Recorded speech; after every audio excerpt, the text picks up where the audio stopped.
I'm in the business of wanting to resurrect that triumphant beast in you. Welcome to the Boundless Body, the podcast with a somatic doctor interviewing innovative thinkers about their perspectives relating to the arts and sciences of therapy. Expansion and contraction, that is the primary binary inside the construction of your body plan. Dr. B is a voyager in trauma resolution who brings compassion and humor to the adventure of healing. You study science enough and the bottom drops out and you're just like, oh. Enchanting elements of science, philosophy, and art. Discover the Boundless Body here on this podcast. Back to the mystery. Okay, welcome to the Boundless Body, Aldrich. Happy to be here, Brian. Yeah. So I'm going to just start with a little introduction here. Dr. Aldrich Chan is a neuropsychologist, author of the award-winning book, Reassembling Models of Reality. And this is the book that I use in my class with students. It's the assigned text. I really love it. And that was published in the Interpersonal Neurobiology series by Norton. Aldrich is also the founder of the Center for Neuropsychology and Consciousness and has a practice in Miami, Florida that provides neuropsychological and psychological services. In addition to his practice, he is an adjunct professor for the doctoral and master's programs at Pepperdine. So welcome. Yeah, thank you. So one of the things that I really loved about you, Aldrich, is that you don't just focus on neurobiology and the neurobiology of the default mode network. So you're kind of pioneer. Yeah, in my estimation, you took Rakel's work on the default mode network and really made it available to clinicians. And so we'll talk about the default mode network today and triple network theory. And one of the things that I really like about you is that you weave in philosophical traditions. You take this wonderful neurobiological research, interpersonal neurobiology, the biology of attachment, and then you bring philosophical angles in. Mm-hmm. And you really kind of bring us into, I guess we could say, the art of perception. You like that phrase, the art of perception? That's good to me. Let's roll with that, the art of perception. Maybe we could call the podcast, this episode, the art of perception. Something like that. Well, the arts and the sciences. So that's one of the things. There's this big cleft between the humanities and the sciences. Mm-hmm. And I really appreciate that you brought in Whitehead in your book, and we have a mutual love for Whitehead, and drew from the philosophical traditions to help augment and frame the wonderful science that you bring forward. So well done with Reassembling Models of Reality. It's a great, thank you. It's a wonderful text. Yeah. I'll just add in here that I think it's very important these days to approach these things from an interdisciplinary perspective, namely because, science, as productive and amazing as it has been, it's also limited. And philosophy, and of course, neuroscience and psychology, when you put those all together, it gives us a greater picture. But even those three all together is not going to give us a full picture. So, we try and fill in the gaps as we can. Yeah. Interdisciplinary research is kind of appreciated in this age of specialization. Yeah. So I really want to celebrate that. Some people look at my history with research and they say, why would you want to study embryology? And how could that possibly have anything to do with psychology? And I'm like, why wouldn't I study embryology? Like if I'm interested in somatics and the body, why wouldn't I be interested in how the body plan is constructed? Right? Absolutely. Yeah. And I think, Whitehead was a genius for this stuff, interdisciplinary, going into the sciences and taking the best and leaving the rest, and then weaving it with sociology, considering that the cells of our body and the brain, for example, are like a sociology of cells, that there's tensions within the body plan and so on. There's tensions inside of culture. There's tensions inside family. There's tensions in the attachment relationship, and everything is struck through with tension. And I think that his thinking about that the universe itself as an organism is just mind blowing. Yeah, it was definitely a giant leap forward and very prescient of him to come up with his model. I think it's important, if we're moving into this direction already, but when I bring in the philosophical aspect, I like existentialism a lot actually, but also, this metaphysical aspect I think is important because everyone is so married to particular metaphysical paradigms without even knowing that they are. So people, for example, who are complete reductionist materialists, believe that that's synonymous with science. And that is just a complete error because one of them is just an interpretive framework for the evidence that is accrued through time. Science itself doesn't have that interpretive angle. And there are many interpretive frameworks out there that function quite well with the totality of what we know about science. And Whitehead's model is a great example of one of them. And you just got this amazing signed text, original text from Whitehead, which is cool. Yeah, on that bookshelf, maybe behind you there is this text with his signature. Yeah. It's not behind me here. It's in a safer location. Okay. It's religion in the making. It's a first edition signed copy. Thank you so much, Jason Brown, for gifting me that copy. I was just floored when I received it in the mail. But yeah, Whitehead's he's a giant. Yeah, I'm thinking to myself, it's often either too much science or too much metaphysics. You know what I mean? And I like this idea of interdisciplinary research as a way to bridge and retain mobility between these great traditions, the humanities, the philosophies, the sciences, and then clinical practice, which, both of us are clinicians. So, and how these great traditions inform clinical practice as well in neurobiologically informed imagery work, for example, which I believe we'll be exploring today. Yeah. There's this idea from the work of George Northoff. He calls it concept fact iterative. Basically, it's this continual iteration of concepts and comparing them to facts and creating a dialogue between the two. Now, we might also add practice to the mix. So we explore the concepts, we compare them with the facts and the facts of the concepts and also with our practice. And we continue in this sort of cycle that allows us to spiral upwards, hopefully.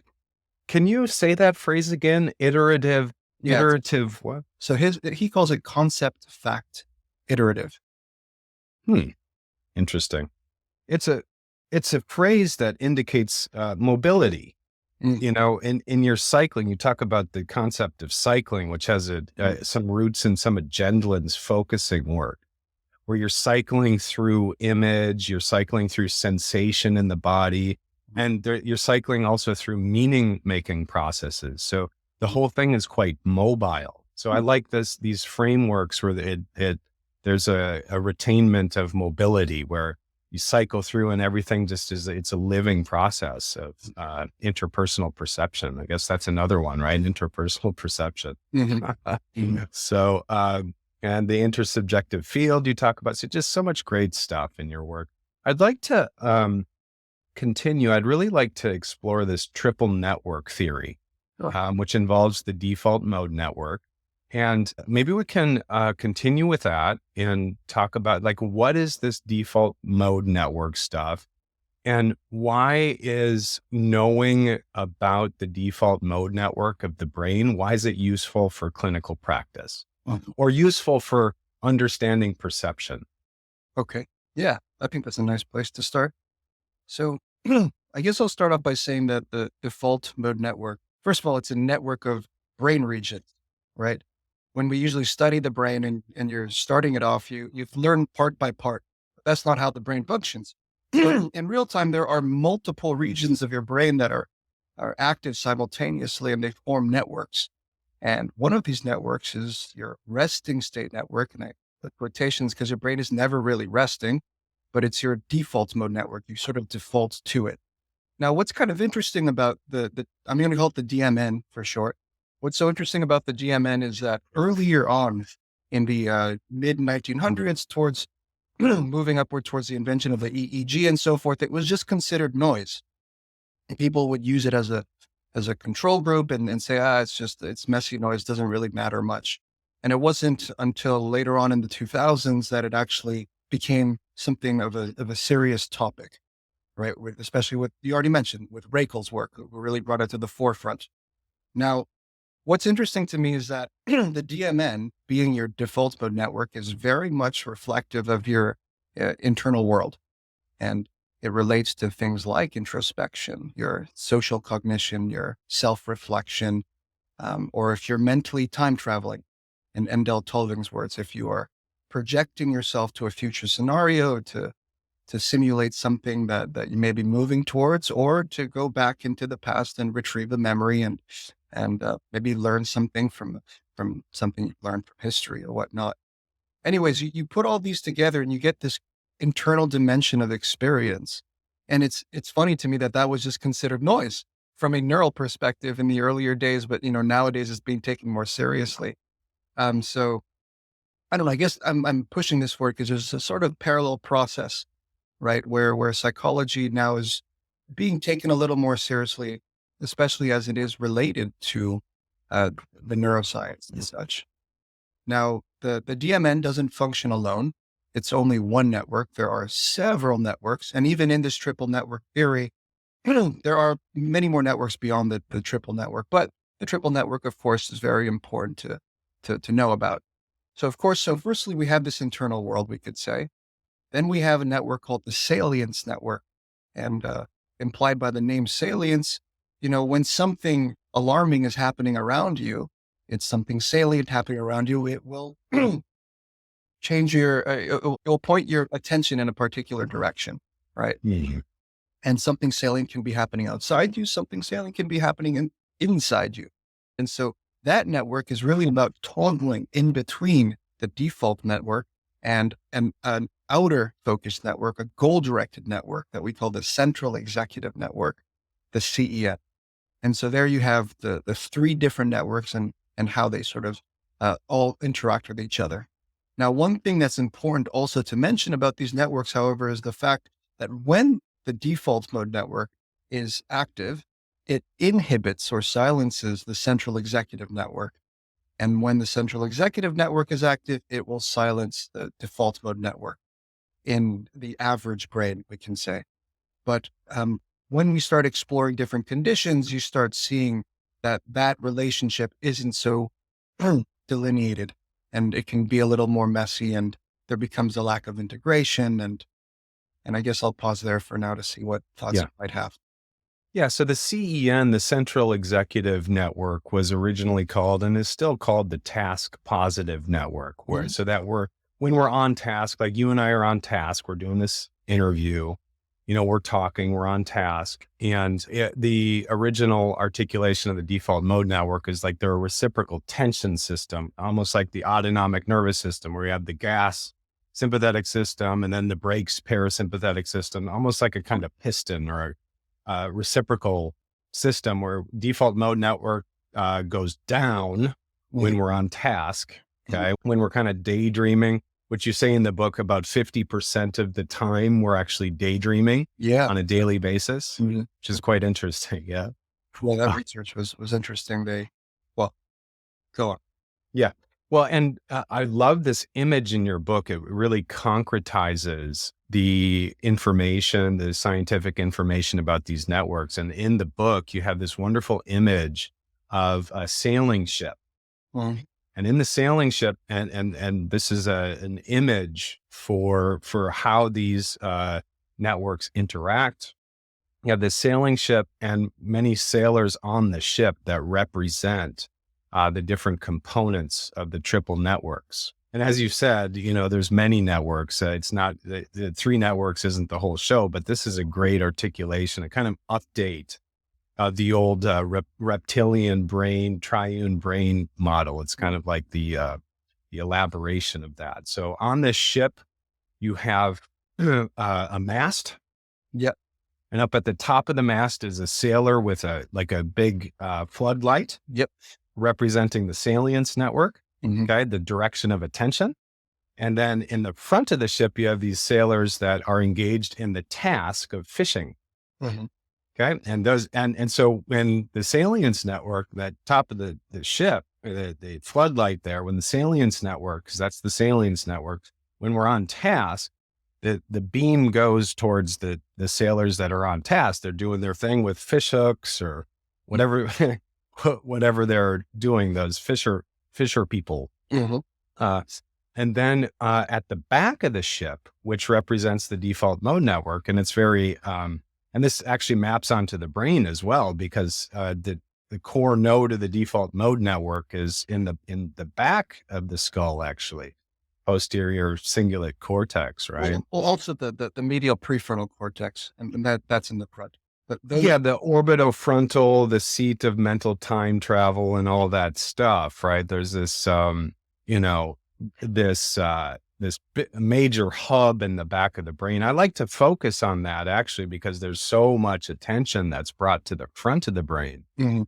as a kind of really evolved place of the brain. And I like to just highlight the fact that the core hub of the default mode network is towards the back of the brain, actually. Mhm. So, you got these sailors huddled at the back of the ship representing the default mode network. And those sailors, it's a group of sailors, they're looking at each other, but one sailor is looking towards the front of the ship and one sailor is looking backwards, which is a wonderful image for the mental time travel component. One is looking forward and projecting and predicting the future, and one is looking backwards to kind of like, remember the past and fantasize about the past and, sometimes perseverate about the past. Then the rest of the sailors are engaged, they're looking at each other, and that's indicating the social component of the default mode network, which has a lot of overlap with the mirror neuron system. So a lot of social mirroring processes happening there. So when the floodlight of the salience network is going back, 50% of the day or whatever, and the beam is on the default mode network, then we're doing that thing where we're daydreaming, we're fantasizing, we're projecting, we're doing mental time travel into the future, into the past. If you enjoy the content, please subscribe, like us, and share. Dr. B offers a dynamic blend of therapeutic maps, modalities to help you catalyze, stabilize, and thrive. Book a session or free consultation at www.somaticdoctor.com. And then you talk about, in your dissertation, you talk about the dynamics of trauma. And I'm wondering if you can comment on, like, using this image of the ship, what happens when trauma and PTSD comes onto the scene? Yeah. So there's a whole dissertation for that, but let me see how I'll jump right to the conclusion. And that is basically the fact that when the default mode network is active, I usually say, right, where I've mentioned earlier on already that usually the central executive network is silent, the salience network is silent, there's just one network that's active.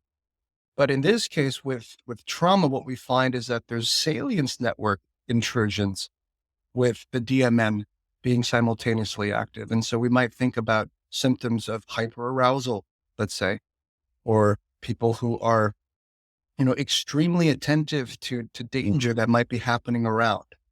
And then on the other side, when the central executive network is active, the individual is focused on a goal-directed task. What they find is there's actually default mode network intrusions. And so now we find that they're no longer inhibiting each other, but your internal world, or the contents of your internal world, is now intruding upon your capacity to function in your everyday life, which also makes sense with the symptoms that we tend to find with PTSD. So that would be the sort of disrupted sort of network interaction that's happening. So, and you don't want, if you're working with fish hooks, if working with fish hooks is your task, you don't want the default mode now. You don't want to be daydreaming at that moment. Like, it's probably a pretty bad idea. I'm imagining that, that might be happening right there in River City in Miami, right? Some fisher person is out there, maybe this morning or something like that, and they have some PTSD, and then they have an intrusion of their daydreaming while they're on task, which is really bad news sometimes. Right.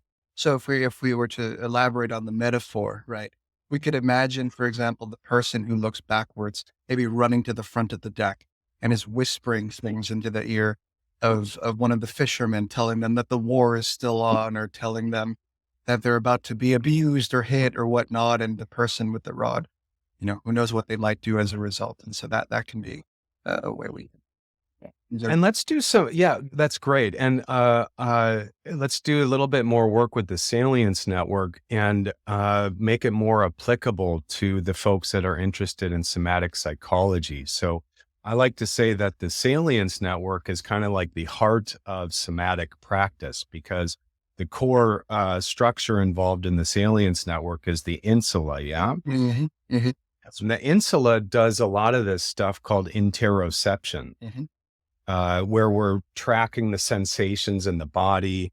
And, what do you feel right now in your belly? What do you feel right now in your chest? And of course, a lot of people in clinical practice, when you ask them first off, like, what are you noticing? What are you sensing in your body? They'll say abstractions. Hmm. They'll say, I'm feeling compassion or something. And I like to say, oh, well, compassion sounds like a good idea, but what does it feel like? Yeah, people are so dissociated almost from their bodies just in general, that it's interesting that even when you ask them to go into it, it's almost a strange request for them, right? Where their mind goes back to that land of abstraction, and you sort of have to correct them in some sense, like, well, that's a feeling or that's a nice thought, but what is the experience in your body, right?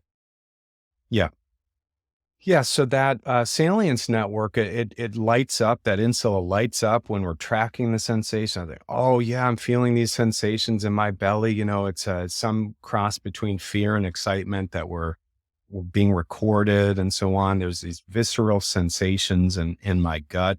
But if I have PTSD, those sensations can become intrusive and intrude upon either the default mode network or the task network, the central executive network. So I'm seeing that as kind of like the sailor at the top Mm. with the floodlight representing the salience network is kind of like all over the place, or even drops off of the mast of the ship or something like that. Mm. Mm. Any other images there or metaphors there for what metaphor might you use for PTSD and the salience with the Yeah, floodlight well, at the I mean, top? that's. I would follow that imagery that you already provided.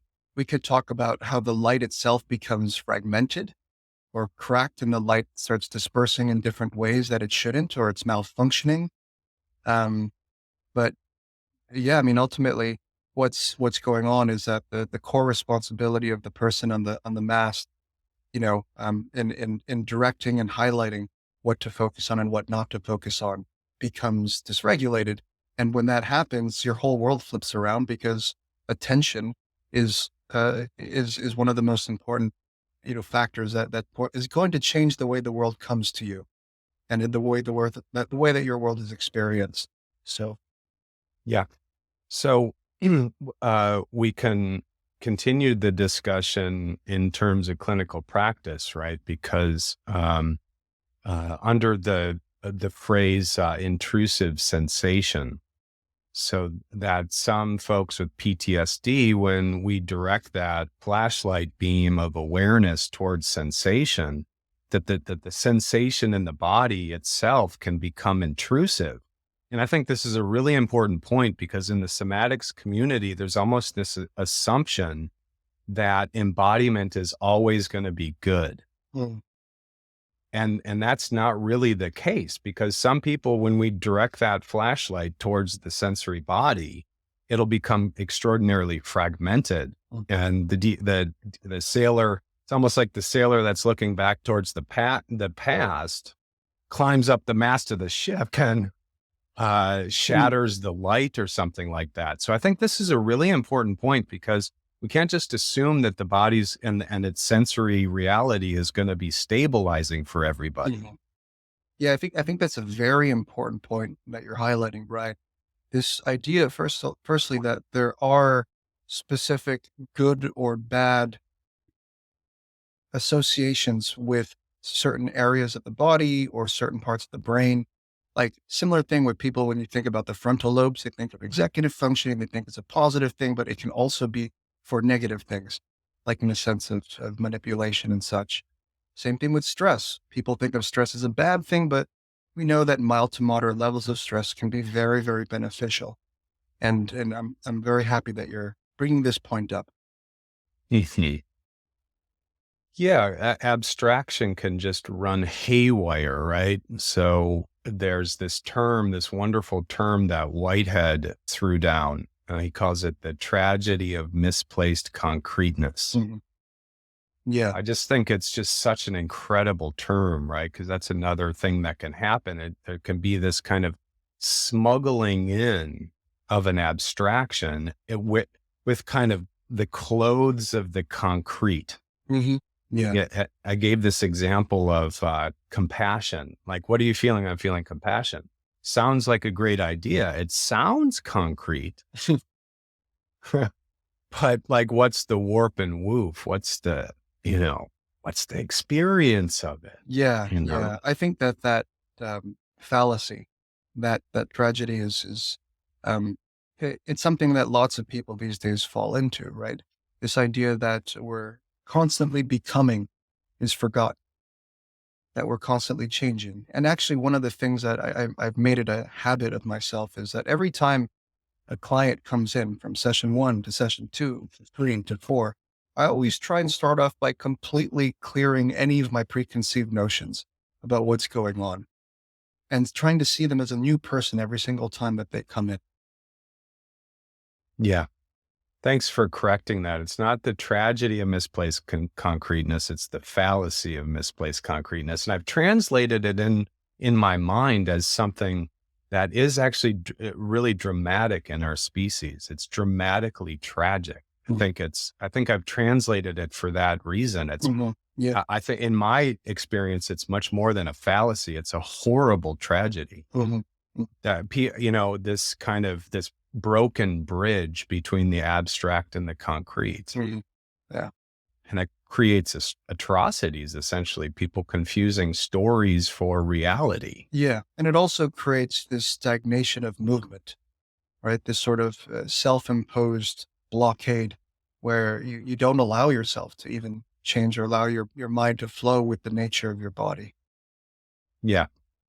The other fallacy that I think is existent in the somatics community is this idea somehow that the sensory experience and the stuff that's done in the salience network where we're tracking sensation is actually in the here and now, when actually it's not. The speeds that we're talking about in terms of neural processing are extraordinary. So I'd like to read actually a quote from Reassembling Models of Reality here that's talking about the speeds at play that we're talking about in the brain.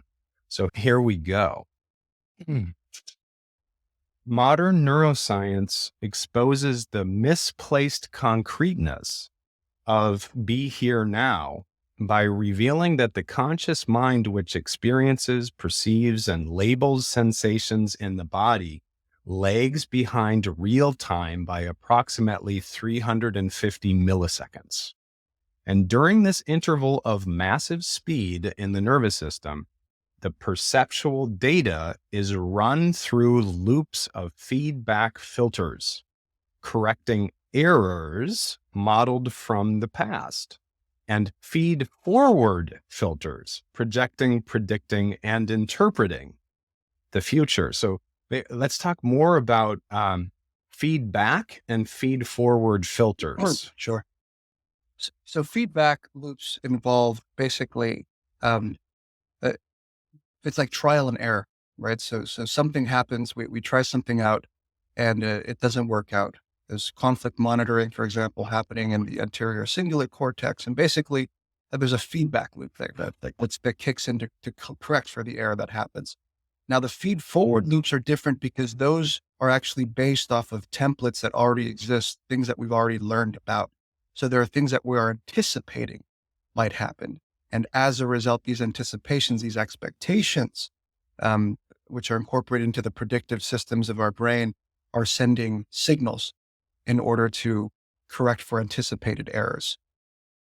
Nice one. Yeah, there's a whole model called the predictive simulation model of the brain, which is essentially this feed forward model. And, just kind of like almost like the blind spot in the brain, there's a filling in process. And this stuff, and the whole point of all this stuff is to challenge this idea that there's really even a here and now. It's what we're tracking in our bodies. If we're doing that, it has already been run through a bunch of filters that are assembling our model of reality, and that's based on our attachment history. That's attached, the experiences that we've had in the past, and that gets predicted into the future, which is now. And then so it's really interesting, right? So I like to think about, and you do say in the book that the default mode network is a bit of a waking dream. A kind of our kind of default state of how we hallucinate reality.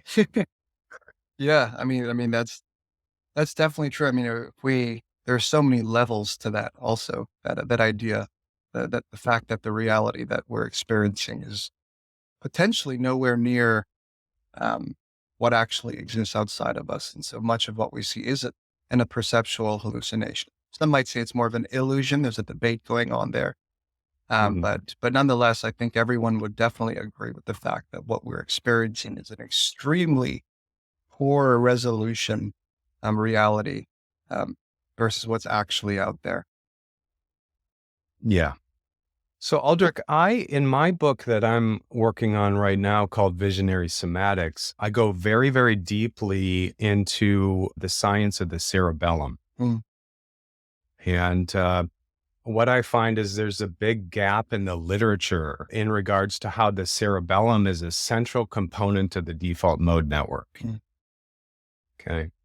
Now, the cerebellum has everything to do with feed forward. It has everything to do with predictive simulation.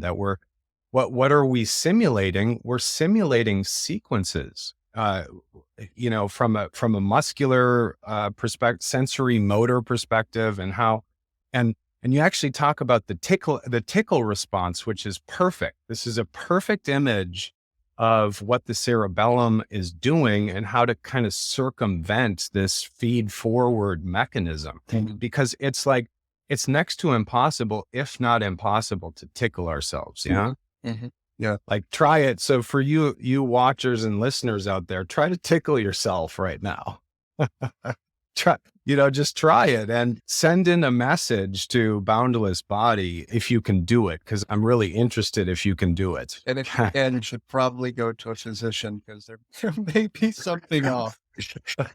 Exactly. So what's happening then is that when we attempt to self-tickle, what the cerebellum is doing is it's predicting the sensory motor components of where we're about to touch. It can actually accurately do that because it knows, and it can predict and project where those fingers are going to go and what the sensory feedback loops are going to be and what the motor feedback loops are going to be. But when another person is going to tickle us, the cerebellum can't predict that. It can't project that.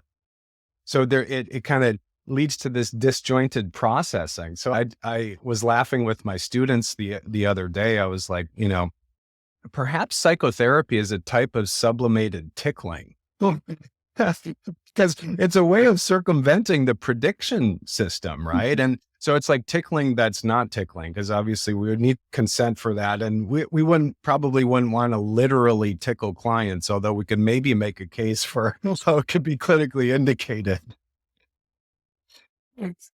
Yeah, a few more bits about the cerebellum. I think that'd be kind of interesting to see or to share with you, that you probably know, but maybe the audience doesn't. But most of the times when we think of, for example, the homunculus, the areas of your body that are represented in the neural real estate in your brain, most of the time people think of like the strip in your somatosensory cortex in the parietal lobe, or the motor cortex within the frontal lobe. But lots of people forget the fact that there's a homunculus in the cerebellum. In the cerebellum, You could, if you look up cerebellum and homunculus, you'll find a bunch of little like elf-looking creatures having a party in the cerebellum, which represent different parts of the body. And the other interesting research I think that's coming out, well, number one, you mentioned it being part of the DMN. That, along with the thalamus, has been being taken with more, I think, consideration. With the cerebellum, I think there's a 2019 paper that first came out with that was really focusing on that. But beyond that, the important part of the cerebellum, the idea that it's involved with balance, right, with fine motor coordination. Those are sort of the ordinary ways of thinking about it. But there is some more research coming out in relationship to the idea that it doesn't only do that from a sensory level, but also from that emotional level. So, Yeah. not just sensory balance, but also emotional balance and such. Yeah. So it's not only doing sensory motor sequencing and how we sequence our motor plans and movements and stuff like that. It's also sequencing socially. It's predicting and projecting social sequences. With trauma, or even with really intense experiences, the cerebellum loses its capacity to sequence. So, and the example that I like to give is when we're in the middle of a conflict or an argument or something, I like to ask, do you think, I do a little poll with students. I say, when you're in the middle of an argument and things are getting intense and hot, how possible do you think it is to do some sewing? And people laugh about that because they know that they're not going to be able to sequence the fine motor skills to be able to sew. And then also it's hard to string together the sequence of words and syllables and, to string together the sequence of a sentence when intensity starts to really ramp up, right? It's like, it's, it becomes disjointed, the sequencing. Yeah. There are a few ideas there.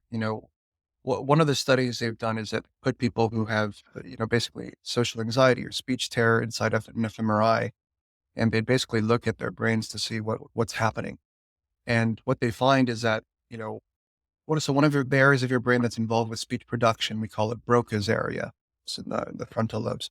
And so what happens is that instead of blood usually flowing to that region that allows you to express yourself and articulate, all that blood flow is actually being redirected to your limbic system, into your fight-flight zones, and then it prevents you from able to speak articulately. The same thing is likely happening with the difficulties with activities that involve cerebellar modulation, right? Where blood flow is not actually occurring optimally, and they're all being redirected to other places that may be more important for just global survival. I'm so glad that we can geek out about the cerebellum together. It's awesome. I thought it was a really important gap in the literature, and I'm glad that the literature's gone in that direction to include and centralize the cerebellum as a component in the default mode network. And the other piece you mentioned, the thalamus, that involving what Damasio called core consciousness, right? Like if you get a lesion in the thalamus, it's really, really bad news. Yeah. No, well, it's a relay station. Almost everything goes through the thalamus except for olfaction. But yeah, it's smell goes right to the amygdala. Yeah. Mm-hmm. Mm-hmm. Yeah.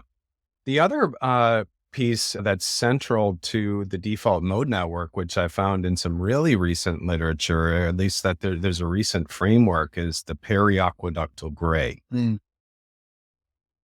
And the periaqueductal gray is, as Panksepp would say, is grand central station of emotion, where you have the biggies. I like to call them the psychodramatic molecules.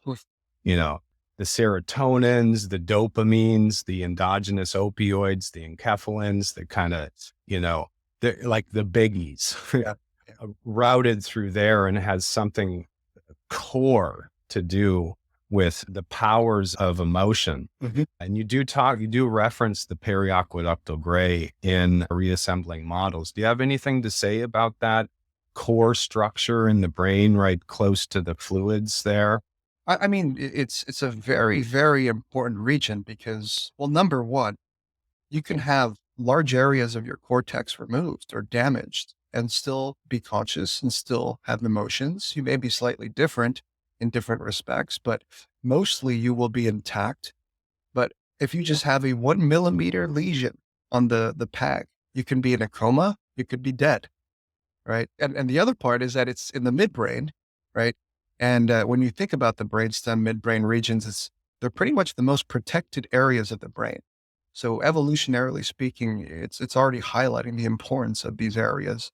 What I think Panksepp brought into the picture, well, he did a lot, but one of the major things is he completely inverted the dominant paradigm of emotions being cortically constructed by the cortex, that emotions, for example, may not have existed in other animals or whatnot that don't have a developed cortex. But what Panksepp was showing through a lot of his studies was the fact that emotions are actually born all the way in the brainstem. And he goes even further, right? And says it's not even just emotions, but it's consciousness. And in fact, consciousness itself is a feeling. And then if you go to the work of Mark Solms, right, he will then say that, which by the way, I interviewed him recently. If you go to his work, he says that, when you perceive the world around you, you don't have to perceive the world consciously. We perceive lots of things unconsciously. And this goes back to Whitehead, actually, bridging that in, where Whitehead didn't believe everything is necessarily conscious, but it's experiential. You can experience things around you, but you can only be conscious of a certain spotlight, it's a certain figure amongst a wide background, right? It's only once you focus your attention do you become conscious of it. In any case, so if you add feeling to perception, then what arises is consciousness. Brilliant. So what I'm thinking is that, or what I'm seeing is if we come back to the sailor ship, the periaqueductal gray would be on the mast, but lower. Mm-hmm.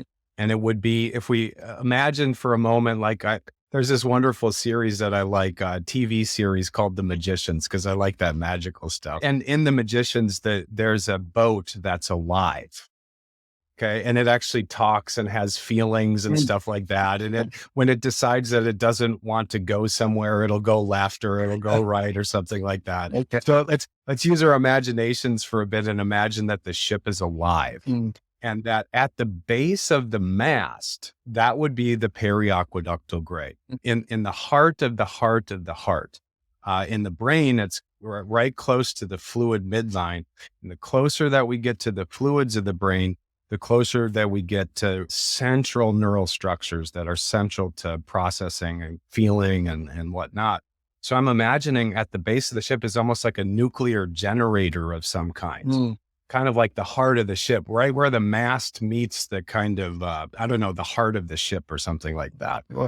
And when emotion starts to rise, because the periaqueductal gray it's the big emotions, right? So the care system, that's the attachment system, the panic grief system, that's the separation distress system. You have the dopamine system, which Panksepp calls the seeking system. You have the rage system. You have the lust system, and then also the play system. And then, of course, there's fear. Nobody knows about fear, right? But Panksepp was famous he was a lover of tickling as well. He tickled rats, right? We've sold the rat tickler for a while, yeah. So he was like a biggie for tickling. So he must have been a cerebellum lover too, even though he centered the periaqueductal gray. So what I'm seeing then is like this throbbing zone of emotional intensities at the base of the mast. And in PTSD, for example, those feelings just like swell up and pop the flashlight or the floodlight off of the top of the ship. And that's what, and that clocks with the literature in terms of the periaqueductal gray being part of the default mode network, but at the root of it, and so it like pops the sailors off the ship, off the back of the ship or something like that. We have kind of a nuclear explosion. Yeah. In neuroscience terms, what is also included with the DMN is what they call the midline structures. It's sort of a synonymous name. There's slightly differences, But what you talk about when you bring in the PAG is part of a system they call the subcortical midline structures. And basically it's below cortex, obviously. And so all of these are acting together, right, in order to generate the experiences that we have. Yeah, and I think I like to use that framework that these subcortical midline structures are, because there's this misconception out there that the amygdala is like grand central station of fear, Mm. when it's probably more accurate, and it's convincingly accurate via Panksepp, that it's more close to the center, where the amygdalae are off to the side. Mm. And it's a common misconception that's talked about in somatics and trauma resolution theory, that the amygdala somehow is the center of fear, where it's more accurate to say it's right in the midline. Mm. Yeah, I mean, it's definitely very important for fear. We definitely can't ignore that part. But fear is a system, and it's not necessarily, we can't just limit it to the amygdala. That's for sure. Yeah. So Panksepp, let's just go there. Panksepp has his model of what he calls primary, secondary, and tertiary. Primary processes in the brain, which are centered around the periaqueductal gray and the subcortical structures at the base of the mast. Cool. Secondary structures, which are included, the amygdala is included there, and have to do with learning. Mm-hmm. Processes of conditioning, processes of learning. So as soon as we add learning into the equation, complexity ramps up a significant amount, because we have conditioning. If you knock out the amygdala, it's going to be, you're not going to be able to do much associative learning, but you'll still be able to feel fear, because that's, the heart of that is a primary process. Tertiary is all this cortical matter that makes complex associations. And default mode network is kind of like a narrative structure, right? Yeah. Let me just go back a little bit here. I would say one thing that's interesting to note, though, about the amygdala, because we do actually know what happens when amygdala is destroyed, right? There is something called Kluver-Bucy syndrome, for example. And actually, so they did these experiments with rats at first, where they destroyed the amygdala, poor rats. But they would have like a rat, they'd put it into a cage with a snake. And of course, at first, the rat would run to the corner. It's like, get me out of here, get me out of here. But the ones that, when they destroyed the amygdala, they had amygdala ablation, they put them in that cage with the snake. It actually goes up to the snake, and it's almost trying to play with the snake. And in humans with Kluver-Bucy syndrome, there are a whole bunch of different symptoms, but one of them is actually definitely a blunting of fear. And other things come along, like hypersexuality and eating things that they should not be eating, we could say, and a whole bunch of other stuff. But just to throw that out. Interesting. Yeah. The verdict might be a little bit more out on that than Panksepp imagined, that amygdala might be more core. Well, I mean, it's like you think of it, it's like we have to think of the brain systemically, right? I think is the important part, where it's like if one part of the system doesn't work, it's going to mess up the rest of them as well. Process is just not going to be the same, right? And whether it's complete fear extinction, or just a blunting of fear, or a degree to which fear is gone, where they feel more playful towards something, right? Or they're less inhibited. Like there are lots of things to consider. But what is important is that when you move into the systemic thinking process, it becomes easier to consider. Yeah, the amygdala may not be perhaps the core area, because there are core areas, plural. Yeah. Right? Yeah. And that's I think at the heart of this new model, this paradigm shift into network neuroscience, where you have more, less this model of modes, distinctive modes that are somewhat, like quite differentiated, and you have more of a kind of non-linear interconnected map. And I do have a quote from the book about interconnected systems that I'd love to read, because it's a good segue to wherever we're going. Okay, so here it is.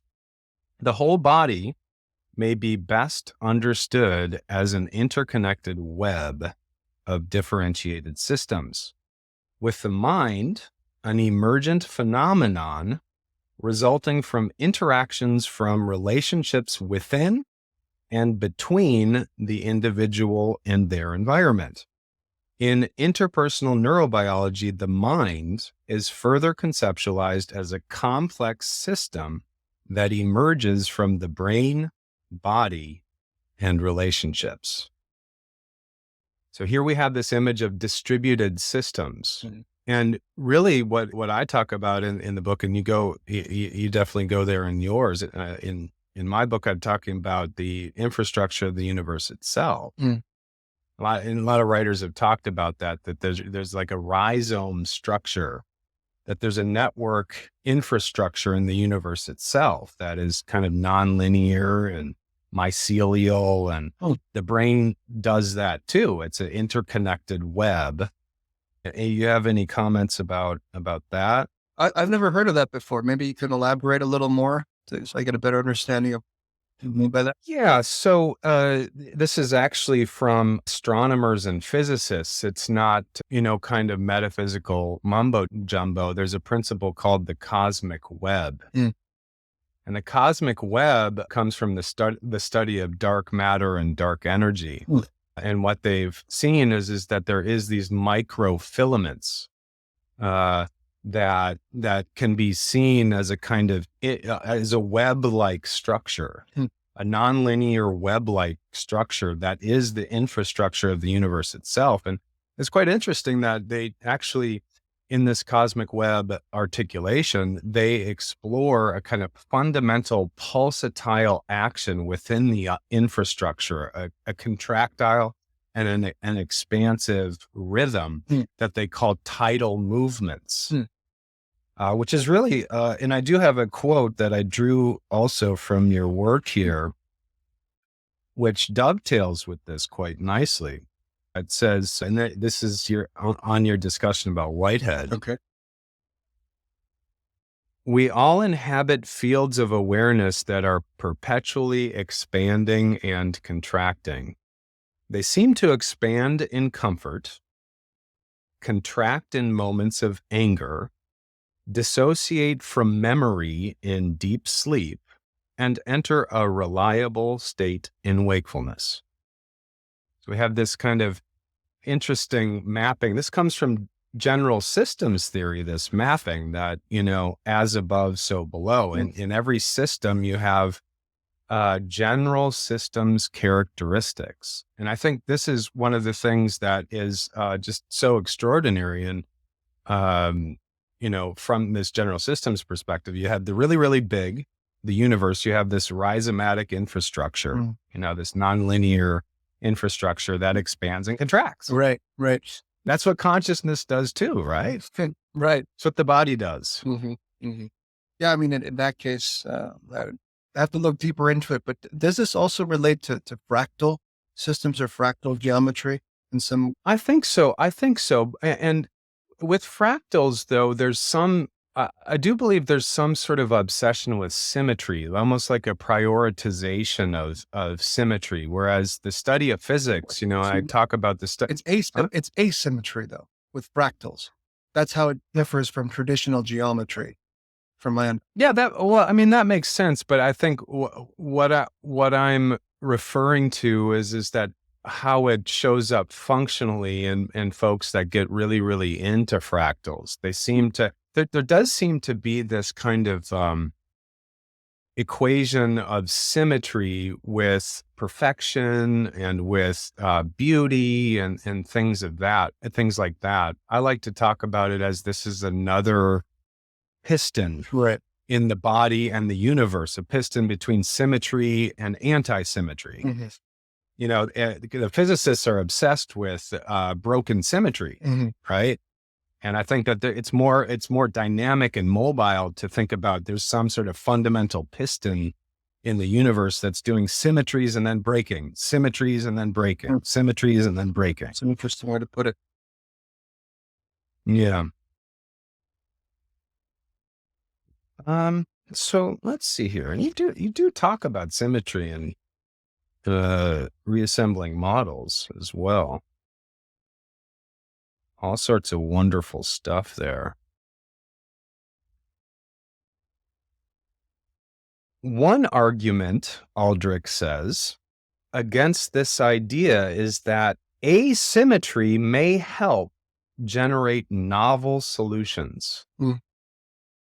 What the heck do you mean by that? That asymmetry might have something to do with novelty? Well, I think we can explore this at multiple levels. Again, so if things are perfectly balanced and symmetrical, no change really needs to be propelled into action. When things are asymmetrical, when there is an imbalance, the system strives for balance. And in order for a system to strive for balance, sometimes new learning is required, right? If we are unable to meet a goal and our homeostatic balance from an internally metabolic perspective is disrupted, well, we have to try and meet that goal. And to meet that goal, sometimes we have to learn new skills, right? And so whenever there's asymmetry involved, the system seems to continually be propelled towards the necessity for growth and potentially novelty on top of the growth. I really loved your definition of concrescence, which is a fancy word in Whitehead. Right. That is, it's mobile. It's hard to pin down, but I love how you define it. You call it, you say the production of novel togetherness, which in a way is what psychotherapy is. Yes. Mm-hmm. Right? Mm-hmm. The production of novel togetherness, that gives me the tingle response to just, your piece about transcendence is wonderful in reassembling models as well. You talk about things ranging from the experience of awe, Japanese forest bathing. Mm-hmm. And in my research, I ran into a lot of this, and I've talked about it, I think, on every episode now, but I'm going to continue to talk about it. The tingle response. Mm. It's underappreciated. It's underappreciated in the literature. It's underappreciated in discourse, in psychological discourse. Mm-hmm. Maybe it's talked about a whole lot more in spiritual traditions, but to me, when we're doing this, the production of novel togetherness, when it's actually happening, I feel like my body tingles more. Yeah, that is a really interesting experience. Yeah, I'm the same way, actually. I haven't actually considered that response too seriously. But now that you bring it up, it seems to be an interesting perspective and perhaps very important for better understanding the uniqueness of humanity. Mm-hmm. The technical term for it is called involuntary piloerection. Mm. And actually, it's kind of a misnomer because I ran into one research study that basically says that there's some people on planet Earth that can voluntarily give themselves the tingle response. By the way, this is also in layman's term goosebumps, right? Goosebumps. Yeah. Goosebumps, the tingle response, goosebumps. So this research article said that actually some people on planet Earth can actually voluntarily give themselves the goosebumps. That's interesting. Yeah. And in this article, they looked at the big 5 personality traits, which OCEAN is the acronym for the big 5, right? So you have openness, conscientiousness, extroversion, agreeableness, and neuroticism. And what they found in the paper is that people, because they studied the tingle response, they studied it scientifically and did a lot of multidisciplinary research, and they found that people that experienced the tingle response more were high in openness, cool, and were much more likely to experience transcendent states of awe. Mm. I just thought that was just wonderful. And I think also there's a section in your book that you talk about the strength of the absurd. Yeah, that goes back to my existential interests, specifically Kierkegaard. I think that's cool because sometimes, sometimes one of these moments of the production of novel togetherness, when we're really in it, one way in, I think, to that is through absurdity. Mm. Like when where the tightness and the rigidity of our default modes of processing just somehow just opens up. One way of opening that up, I think, is through absurdity. Yeah. Yeah, absolutely. Mm. Absurdity is definitely an opening to novel togetherness. I mean, it really allows for divergent thinking, right? Yeah, Kierkegaard has this term called the nights of infinite resignation, Mm-hmm. and which is a wonderful term. And he contrasts that with the strength of the absurd. So, but basically, what he's saying is like really rigid, resigned, cynical types lack a connection with absurdity. I think that's wonderful. Yeah. Yeah, that dimension of absurdity, I think, adds quite a bit to the experience of reality, and lends to us a more playful attitude. When you start taking things too seriously and your life becomes very structured, it's actually unhealthy. We have a play system, a play emotional system that's involved all the way into our brainstem, right? It's just endogenous to who we are.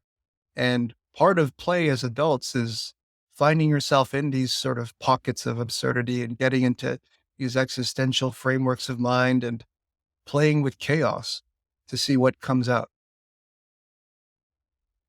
No, that's a slow pitch softball to me around chaos. I'm not going to swing though, because that could take us into an existential soup that I want to go in, but probably in another discussion. We can maybe talk Deleuze or something like that. I'd like to take it back into the direction of the default mode network. So what I'm seeing here is that the default mode is a kind of, well, I haven't really thought about it this way before, but a type of symmetry. Mm.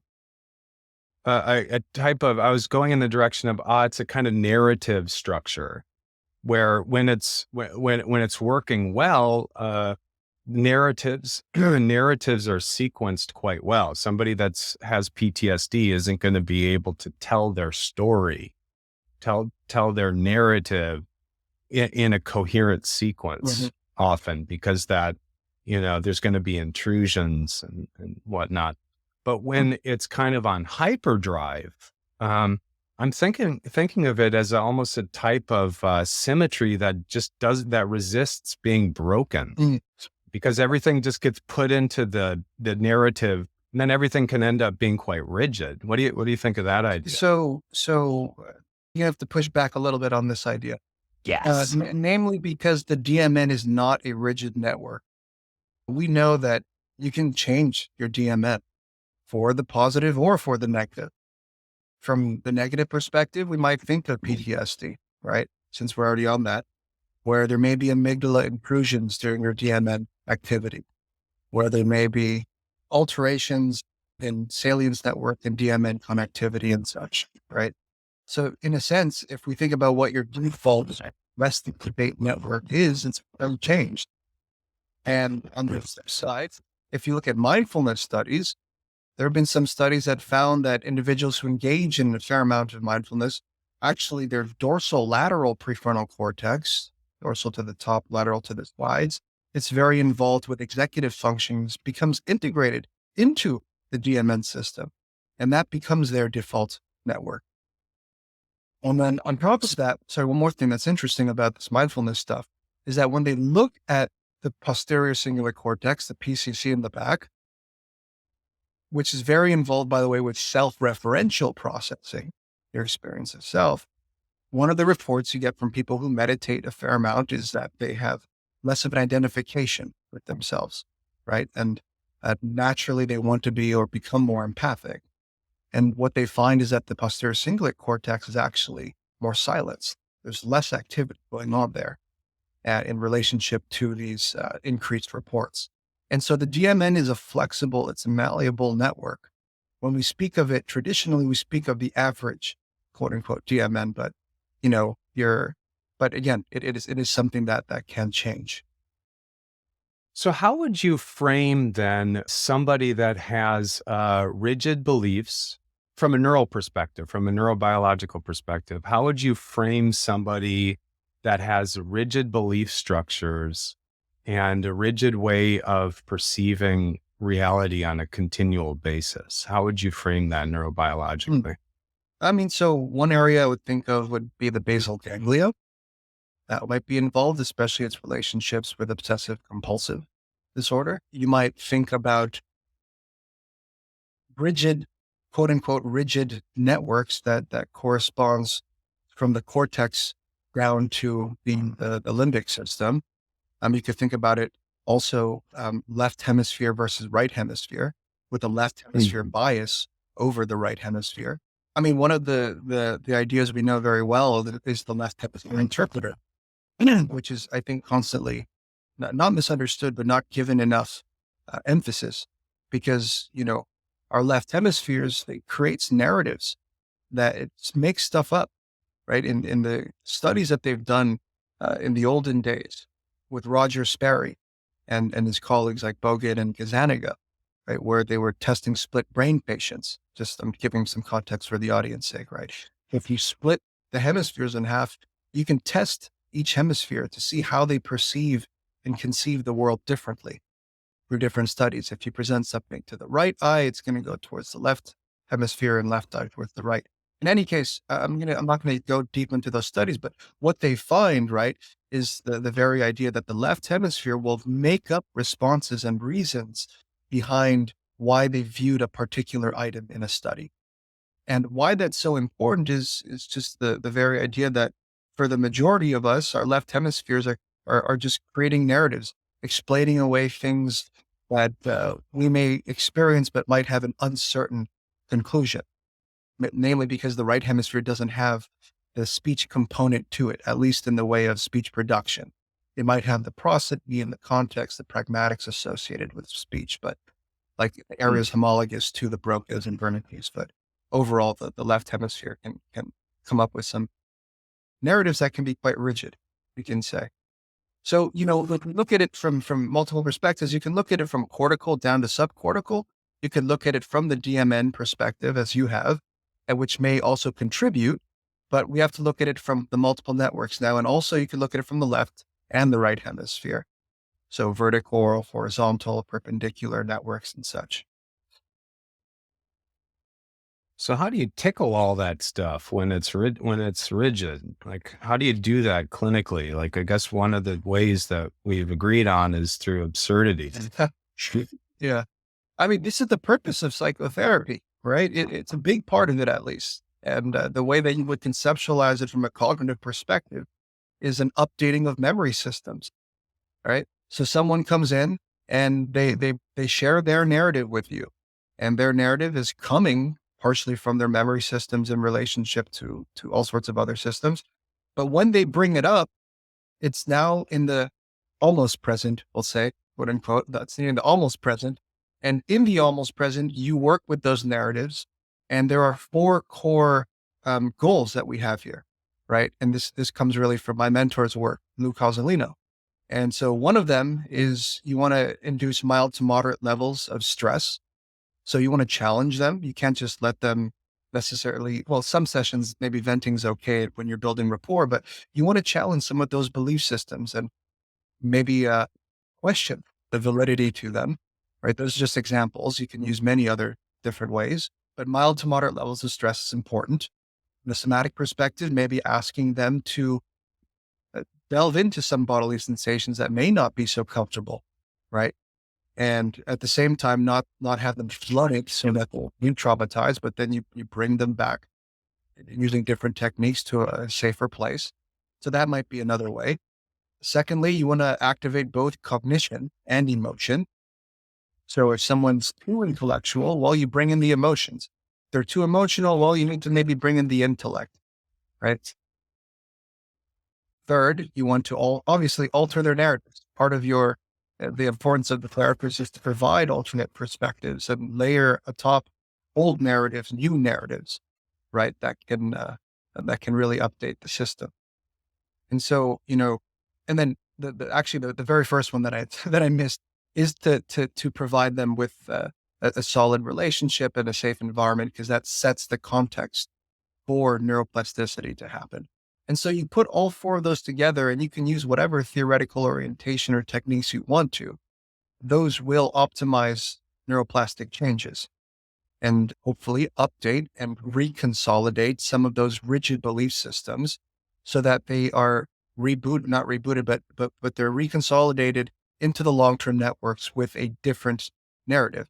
And every time you bring it up over and over again, let's say, and you keep finding new angles and you keep challenging them. And that's one of the benefits of having crappy memory, is that our memory systems are fallible, right? They're not that reliable, but they can change.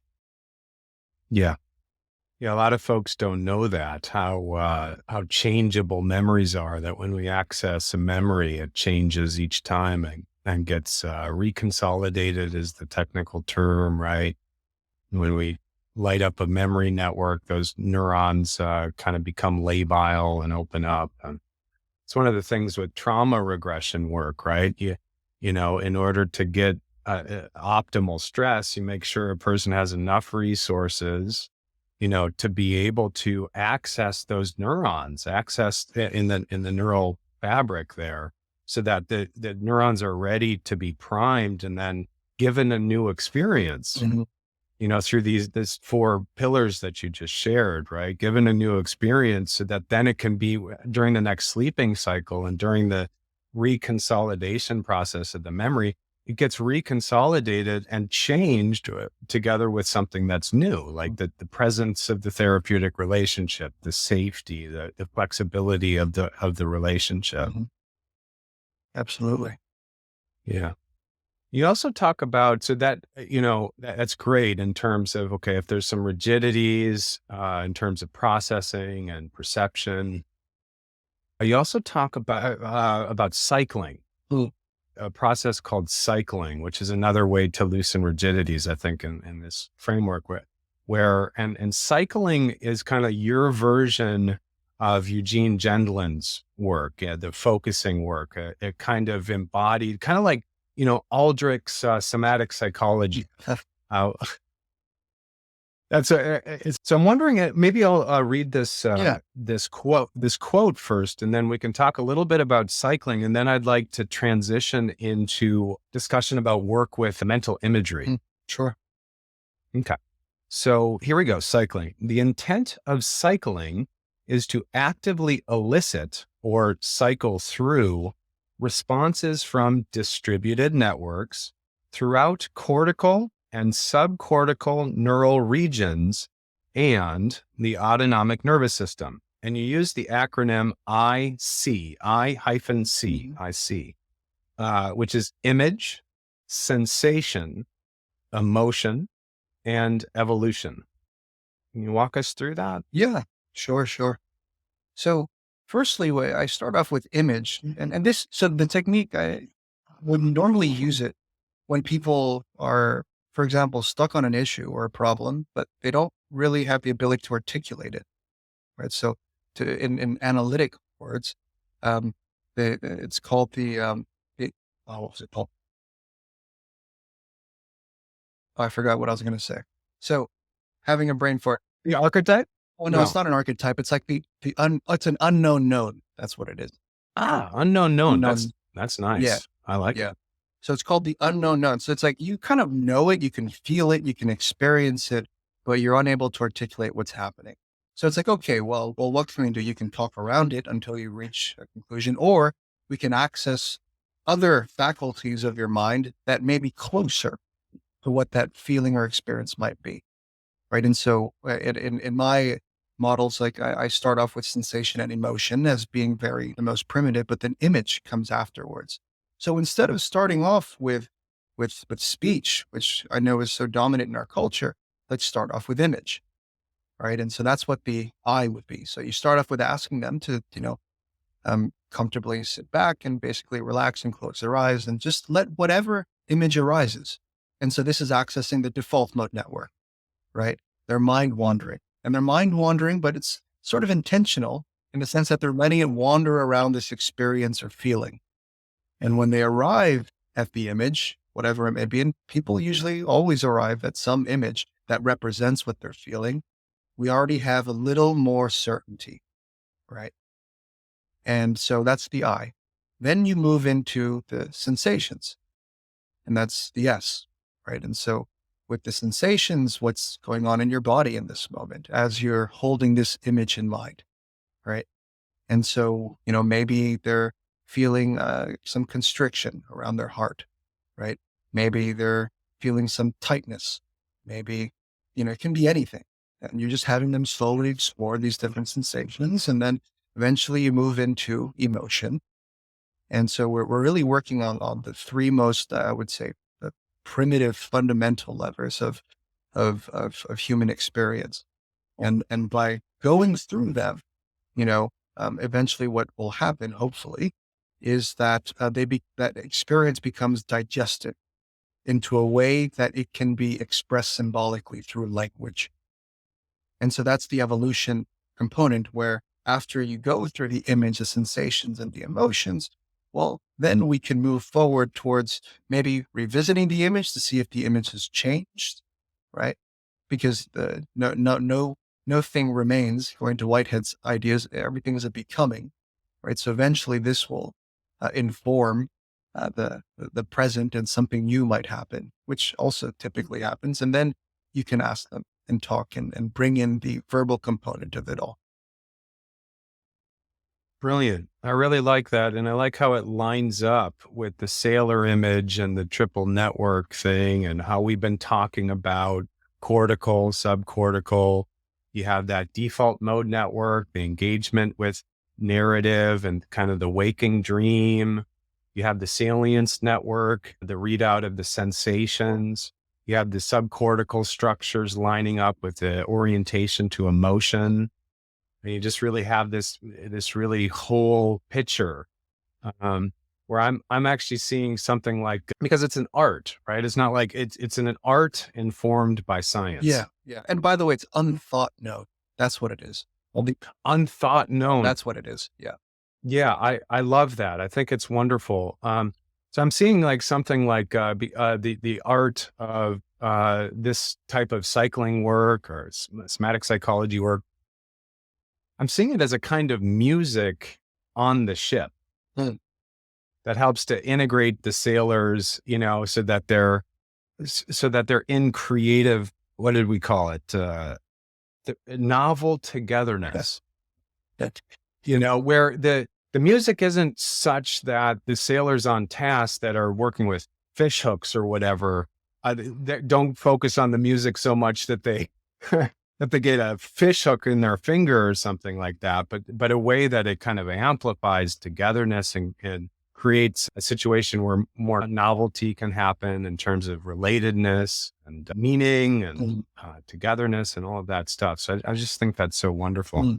Let's talk a little bit about mental imagery, because it's core to this model that you're talking about. Let's talk a little bit about the neurobiology of mental imagery, because first of all, mental imagery, from my research, does directly light up the periaqueductal gray and the autonomic system. Let's define for the audience the central autonomic system, the central autonomic network, which is another contender for a whole nother network, right?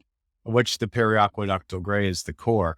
But let's talk a little bit about mental imagery and the autonomic nervous system, maybe define the autonomics, and talk about how mental imagery can light up the autonomic system. Sure. So the first of all, the autonomic system, when I think of autonomic, you should think of the word automatic. It's about controlling involuntary systems. And so the autonomic system composes of the sympathetic system and the parasympathetic system, which I think most people have heard of. The sympathetic system is all about, fight, flight, preparing your body for action. And then you could say that the parasympathetic system is about rest and digest, or conserving and maintaining energy.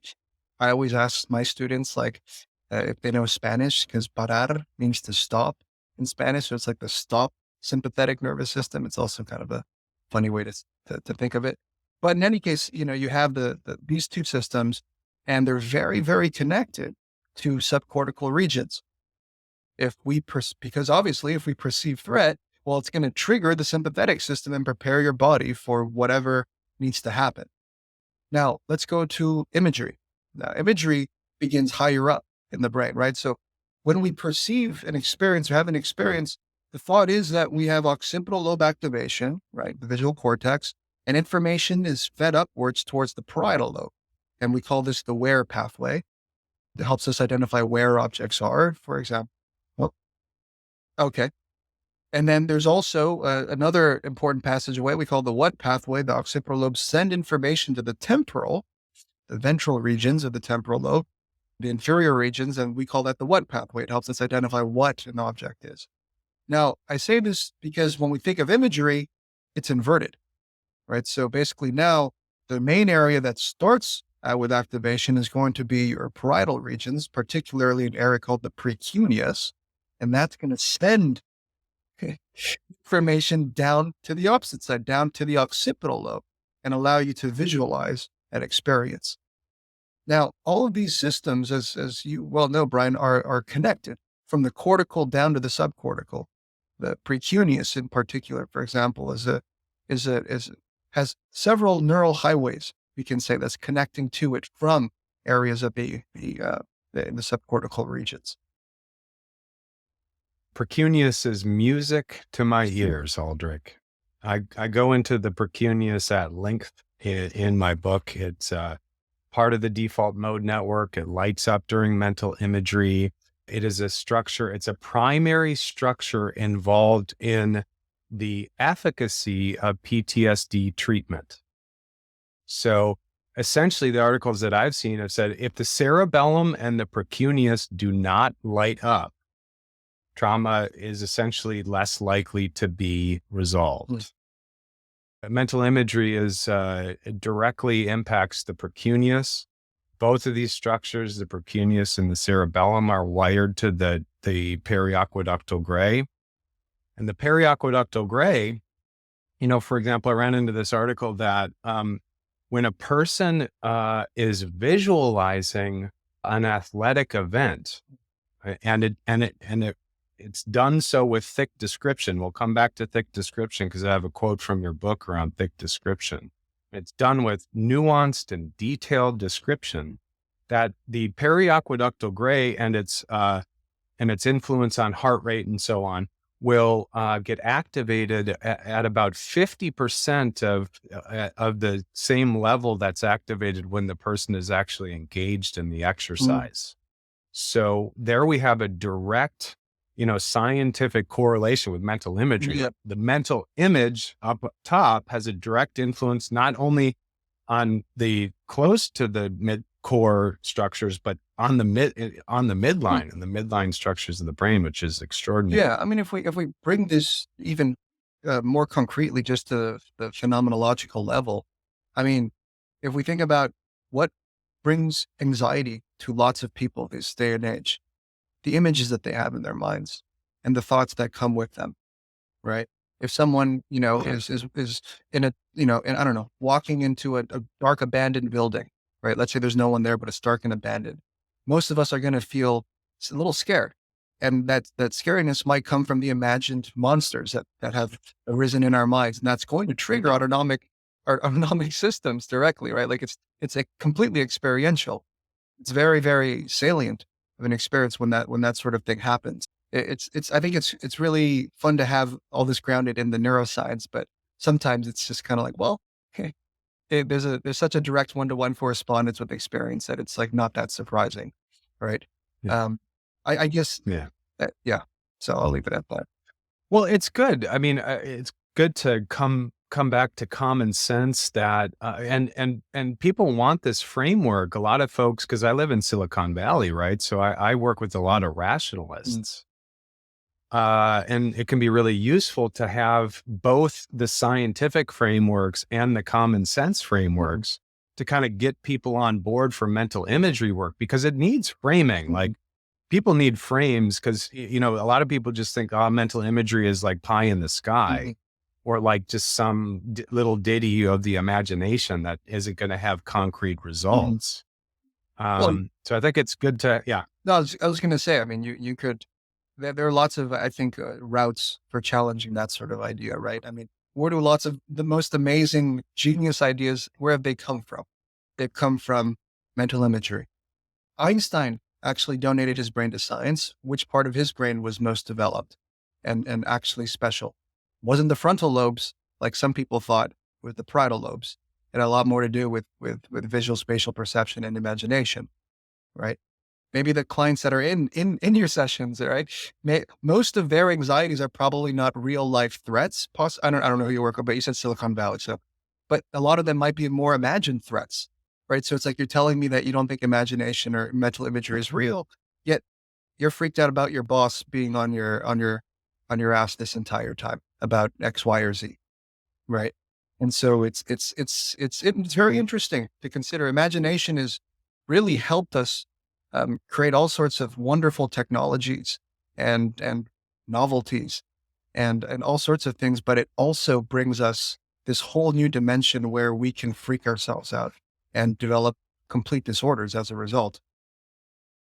Yeah. I see a lot of productivity anxiety,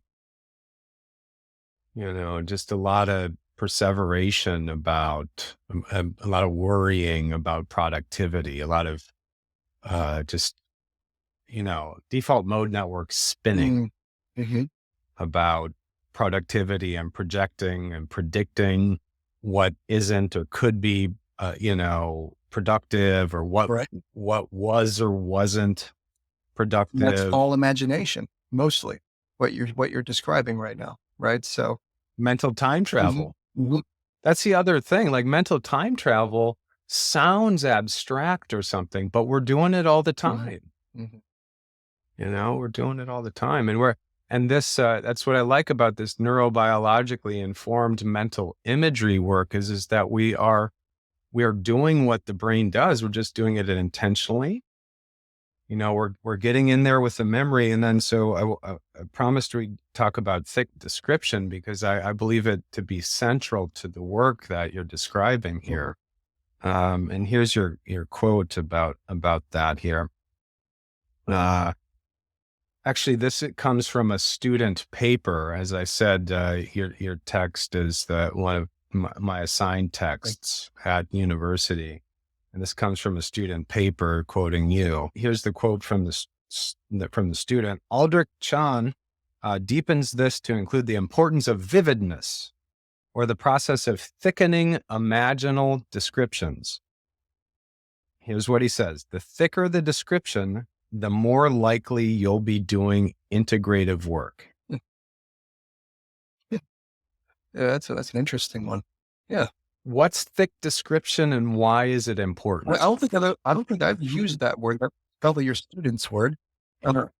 Oh shoot, maybe they're confusing Aldrich's work and Dr. Tierney's work. But the point is that because you do that, right? I'm just focusing on getting those parietal lobes lit up, which is what you're doing too. You get the image dialed, and it's it needs to be very spatial to get those parietal lobes lit up, and the hippocampus is very spatial, right? You go at length into the hippocampus, very, very concrete spatially. So when I'm doing work and doing scene construction work, constructing a scene involves getting those parietal lobes and the precuneus lit up and really setting the scene with thick description, nuance, detail, and so on, to really get the brain primed for the memory work, or for the imagery work. I agree with everything that you said there. So, I don't think I've described it as such, but maybe I did. Like I said, I don't remember half the stuff that I've written in that book. But nonetheless, it makes sense. I mean, a large part of what we're doing as we describe and articulate is really the conversion of, we can say, undigested, unmetabolized experiences into something that can be metabolized and something that can be experienced at multiple levels as opposed to just one. Awesome. Well, there's so much more here. I wanted to move into a little bit of a discussion about multiculturalism, but we'll table that and bookmark that maybe for a future discussion. I just think it's quite wonderful. And maybe we can kind of end with some sort of bow to that there's a multicultural complexity that's going to be in the treatment room, and that, there's a lot of rich traditions in terms of imagery and ritual practice, and the whole field of anthropology articulates just this enormously rich database of human imagery that can be just extraordinarily resourceful for a lot of people. And I just wanted to, because this also celebrates the question, which is, this podcast is really built in relationship with Spinoza's great question, what can a body do? What can a body do? Boundless Body is really wanting to ask that question and to not answer it too quickly, but to be in the mystery together, to be in the novelty together. And there's some alliteration with bees here. So I picked up a piece that you wrote in the book about African-centered psychology from Piper Mandy. Which you throw down a bunch of Piper Mandy throws down a bunch of bees here, which connects quite well with the boundless body and this question, what can a body do? Okay. And so they call it the path of spirit, identifying 7 cycles having to do with bees. Okay. Before, beginning, belonging, being, becoming, beholding, and beyond. Right? That's just, I love that. I mean, those B words really nail it. Yeah, I remember this is Piper Mandy and Rowe, right? Yeah. It's wonderful how many different perspectives and different that different cultures bring to the picture. And it's a bit of a travesty that there's so much globalization and westernization that's wiping out essentially all sorts of other cultures out there. So I think it's so important for us to preserve some of these ideas and share them in ways that can be useful and applicable. Yeah. Well, thank you so much, Aldrich, for this exploration in novel togetherness. Absolutely. Thank you so much for the invitation. I hope we can meet again sometime, and blessings on your newly born child and on your good work in the world. Thank you for listening to The Boundless Body with the Somatic Doctor. Please leave a comment, subscribe, and like us on social media. We're a swarm, we're a colony, we're a multiplicity. Until next time, be well.